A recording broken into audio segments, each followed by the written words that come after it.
નમસ્કાર ખેડૂત મિત્રો. તો આપણે આજે વાત કરીશું 50 દુધાળા પશુ ખરીદી યોજના એટલે કે ડેરી ફાર્મ બાંધકામના 50% સહાય મળવા પાત્ર છે. તો મિત્રો, પશુપાલન યોજનાની 50 દુધાળા પશુ ડેરી ફાર્મ સહાય યોજના વિશે વાત કરીએ તો પશુપાલન સહાય યોજનાઓ એ ગ્રામ્ય સમાજ માટે એક અત્યંત ઉપયોગી વિકલ્પ છે. દૂધ ઉત્પાદન દ્વારા આગામી સમયમાં દરરોજ આવક જોવા મળે છે અને સ્થાનિક બજારમાં મેલા મોટા ડિમાન્ડ રહે છે. ભારતમાં દૂધ ઉદ્યોગ ખૂબ મહત્વપૂર્ણ છે. ગુજરાતમાં પણ કાંકરેજ અને ગીર જેવા સ્થાનિક પ્રાણીજાત બહુ ચાહવામાં આવે છે.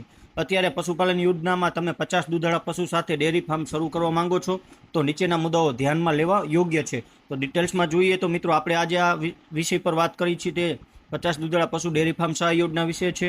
કોણ લાભ લઈ શકે? તો ગુજરાતના સામાન્ય જાતિના પશુપાલક ખેડૂત આ યોજનાનો લાભ લઈ શકે છે. ઉદ્દેશ જોઈએ તો દૂધ ઉત્પાદનમાં વધારો અને આવકમાં વધારો કરવાનો છે.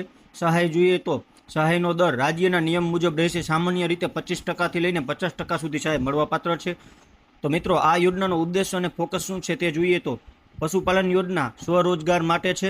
એટલે કે તમારા દ્વારા એક સ્વતંત્ર ડેરી ફાર્મ વસ્તુ રૂપે ઊભું કરવું, જેમાં 50 દુધાળા ગાય જાત ખાસ કરીને કાંકરેજ અને ગીર ગાય રાખવામાં આવે છે.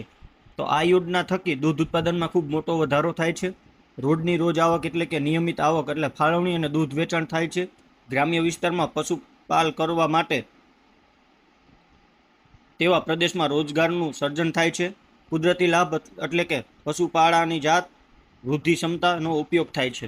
પશુપાલન યોજના સ્ટેપ બાય સ્ટેપ પ્રક્રિયા જોઈએ તો પશુપાલન યોજનામાં જો તમે ખેડૂત મિત્રો રસ ધરાવતા હોય તો તમે પણ પશુપાલન યોજનાનો લાભ લઈ શકો છો. તે યોજનાનો લાભ લેવા માટે ઓનલાઈન અરજી કરવી પડતી હોય છે. તેમાં અરજી કઈ રીતે કરવી, અરજી સ્ટેપ કયો છે તે નીચે મુજબ આપવામાં આવ્યો છે. તો તમે નીચે મુજબ જોઈ શકો છો.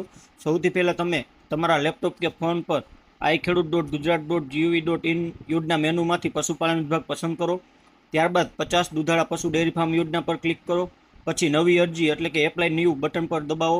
તમારું વ્યક્તિગત વિગત ભરો, જેમાં નામ, સરનામું, જાતિ, સંપૂર્ણ માહિતી ભરવાની રહેશે. ત્યારબાદ આવશ્યક દસ્તાવેજો અપલોડ કરવાનો હોય છે, જેમ કે Aadhaar card, bank passbook, passport સાઇઝનો ફોટો વગેરે જેવા ડોક્યુમેન્ટ અપલોડ કરો. આટલું બધું થઈ ગયા પછી અરજી સબમિટ કરો અને અરજી નંબર નોંધો. ત્યારબાદ તમારી અરજી ચકાસણી કરવા માટે ગ્રામ પંચાયત અથવા તલાટી કચેરી અથવા પશુપાલન વિભાગ દ્વારા ચકાસવામાં આવશે. અધિકારી ફાર્મ સ્થળની ફિલ્ડ વેરિફિકેશન કરશે. જો બધું ઓકે હશે તો તમારું મંજૂરી પત્ર જારી થશે. પશુ ખરીદી અને ફાર્મ સ્થાપના વિશે વાત કરીએ તો યોજનાની મંજૂરી મળ્યા પછી અધિકૃત વેન્ડર પાસેથી કાંકરેજ અને ગીર ગાય ખરીદો. પશુની તપાસ એટલે કે ટેગિંગ, વેક્સિન, હેલ્થ ચેક કરાવવી, શેડ બાંધકામ અથવા ફાર્મ તૈયાર કરવા. ત્યારબાદ સહાય અથવા લોન પ્રાપ્તિની વાત કરીએ તો યોજના અંતર્ગત તમને સબસિડી 25%થી લઈને 50% સુધી મળશે. બાકી રકમ બેંક લોન રૂપે મળશે જ, જેમ કે વ્યાજ દર પર. લોન અને સહાયની ચકાસણી બાદ રકમ તમારા બેંક એકાઉન્ટમાં જમા થશે. મિત્રો, નિયમિત અનુસરણ અને રિપોર્ટિંગ તો ફાર્મ ચાલુ થયા પછી પ્રતિ ત્રિમાસિક રિપોર્ટ સબમિટ કરવો પડે છે.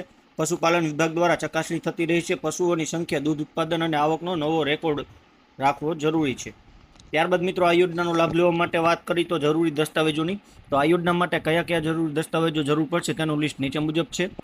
તો આધાર કાર્ડ, જે અરજદારની ઓળખ માટે, પાસપોર્ટ સાઇઝનો ફોટો તાજેતરનો, મોબાઈલ નંબર અને ઈમેલ આઈડી સંપર્ક માટે, બેંક પાસબુકની ઝેરોક્ષ અરજદારના નામે હોય તે, બેંક એકાઉન્ટનું સ્ટેટમેન્ટ છેલ્લા 6 મહિનાનું જે લોન અરજી કરી હોય તો, જમીનના દસ્તાવેજો 7/12નો ઉતારો અથવા હકપત્રક, જમીન ભાડે લીધેલું હોય તો ભાડાપત્ર, ગ્રામ પંચાયત અથવા તલાટી કચેરીથી સ્થળ પ્રમાણપત્ર, ફાર્મ સ્થળ માટે, પશુ ખરીદી બિલ એટલે અધિકૃત વેન્ડર અથવા પશુપાલન બજારથી. તો મિત્રો, આ યોજનાના અમુક પ્રશ્ન હોય છે જેની વાત કરીએ તો આ યોજના કોના માટે છે? તો આ યોજના એવા અરજદારો માટે છે જે ડેરી ફાર્મ શરૂ કરી સ્વરોજગારી મેળવવા માંગે છે. ખાસ કરીને કાંકરેજ અને ગીર જાતની ગાય માટે સહાય મળે છે. પશુપાલન યોજના કયા વિભાગ હેઠળ આવે છે? તો આ યોજના ગુજરાત ગોપાલક વિકાસ નિગમ લી એટલે કે GGVN અને પશુપાલન વિભાગ ગુજરાત સરકાર દ્વારા અમલમાં મૂકવામાં આવેલ છે. કેટલા પશુઓ માટે સહાય મળે છે? તો આ યોજનામાં 50 દુધાળા પશુઓ જેમ કે કાંકરેજ અને ગીર ગાય સુધી સહાય મળે છે. પશુપાલન યોજના સહાય કેટલા ટકા મળે છે? તો સહાયનો દર અરજદારના વર્ગ પર આધારિત છે. સામાન્ય અરજદાર માટે આશરે 25% સબસિડી હોય છે. અનુસૂચિત જાતિ પછાત વર્ગ માટે 33%થી લઈને 50% સુધીની સબસિડી મળે છે. અરજી કર્યા પછી શું પ્રક્રિયા થાય છે? તો અરજી સબમિટ કર્યા પછી તલાટી અધિકારી ચકાસણી કરશે. મંજૂરી મળ્યા બાદ લોન અને સહાય રકમ ફાળવશે. ફાર્મ સ્થાપન કર્યા પછી અનુસરણ અને ચકાસણી થશે. તો મિત્રો, પશુપાલન યોજના હેઠળ ડેરી ફાર્મ માટે 50 દુધાળા ગાય એટલે કે કાંકરેજ અને ગીર ગાય કરવી હોય તો એ એક ઘણું લાભદાયી સ્વરોજગારી પશુપાલન વ્યવસ્થા બને છે. જો યોગ્ય આયોજન, બજેટ, વ્યવસ્થાપન અને માર્કેટિંગ ક્ષમતાઓ સાથે આગળ વધો તો ઉપર લખેલ માર્ગદર્શિકા દ્વારા તમે તમારો પ્રોજેક્ટને મજબૂત રીતે ઓર્ગેનાઇઝ કરી શકો છો મિત્રો.